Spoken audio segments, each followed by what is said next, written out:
ফলস্বরূপ আমরা পারফরম্যান্স দিতে পারিনি। সিরিজের সব পুরস্কার ওয়েস্ট ইন্ডিজের পকেটে।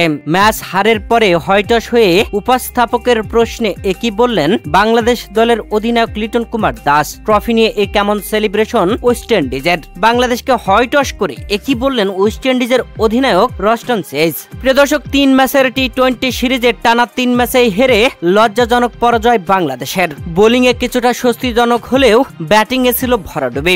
তবে তানজিদ হাসান তামিম নজর কেড়ে নিয়েছেন সবার। যেখানে টানা 2 ম্যাচে হারের পরে সিরিজের শেষ ম্যাচে মাঠে নেমে টসে জিতে আগে ব্যাটিং করতে নামে বাংলাদেশ।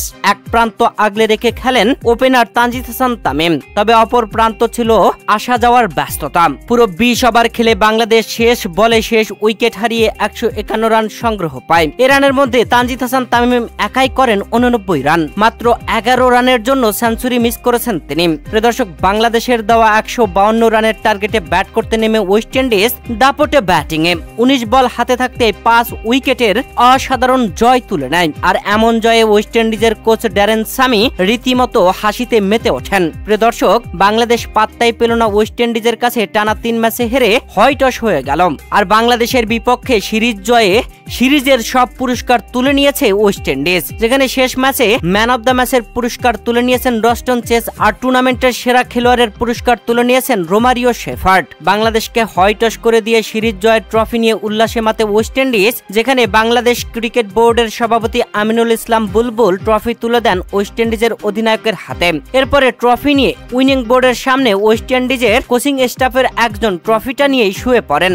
আর পেছনে থাকা সব খেলোয়াড়রা হাসিতে উল্লাস করেন। প্রিয় দর্শক, অন্যরকম একটা সেলিব্রেশন করেছে তারা। পরপর টানা 3 ম্যাচে হেরে ওয়েস্ট ইন্ডিজের কাছে এমন লজ্জাজনক পরাজয়ের পরে ম্যাচ শেষে উপস্থাপকের করা প্রশ্নের জবাবে বাংলাদেশ দলের অধিনায়ক লিটন কুমার দাস বলেন, যখন আমরা ব্যাট করছিলাম তখন কোনো শিশির ছিল না। তারা 12 ওভার স্পিন করেছে, তখন ব্যাট করা অনেক কঠিন ছিল।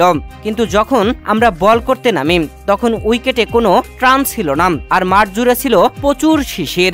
গুরুত্বপূর্ণ সময়ে ক্যাচ ছাড়লে তো মাসুল গুনতেই হবে। তারা অনেক ভালো ব্যাট করেছে, পুরো সিরিজ জুড়ে ভালো ব্যাটিং করেছে, ভালো বোলিং করেছে, পরিকল্পনা কাজে লাগিয়েছে। প্রিয় দর্শক, শেষে বাংলাদেশের সাপোর্টারদের উদ্দেশ্যে গ্যালারিতে থাকা দর্শকদের উদ্দেশ্যে অধিনায়ক লিটন কুমার দাস বলেন, চট্টগ্রামের সবাইকে অনেক থ্যাংক ইউ, অনেক ধন্যবাদ। আমাদের এভাবে সাপোর্ট করে যাবেন। আশানুরূপ পারফর্ম করতে পারিনি। আশা করছি পরবর্তীতে যখন খেলবো আপনাদের মুখে হাসি ফুটাতে পারবো এবং ভালো কিছু দেওয়ার চেষ্টা করব। প্রিয় দর্শক, বাংলাদেশের বিপক্ষে পরপর টানা 3 ম্যাচে জিতে বাংলাদেশকে হয়টস করে সিরিজ জয় করে ওয়েস্ট ইন্ডিজের শেষ ম্যাচে অধিনায়কের দায়িত্ব পালন করা রস্টন চেজ বলেন, আমরা তাদেরকে 151 রানে আটকে রাখতে পেরে খুশি ছিলাম। এখানের উইকেটগুলো স্ট্রোক প্লের জন্য ভালো ছিল। প্রিয় দর্শক, ওয়েস্ট ইন্ডিজের বিপক্ষে বাংলাদেশের এমন হয়টস হওয়া আপনি কিভাবে দেখছেন জানাবেন কমেন্ট করে।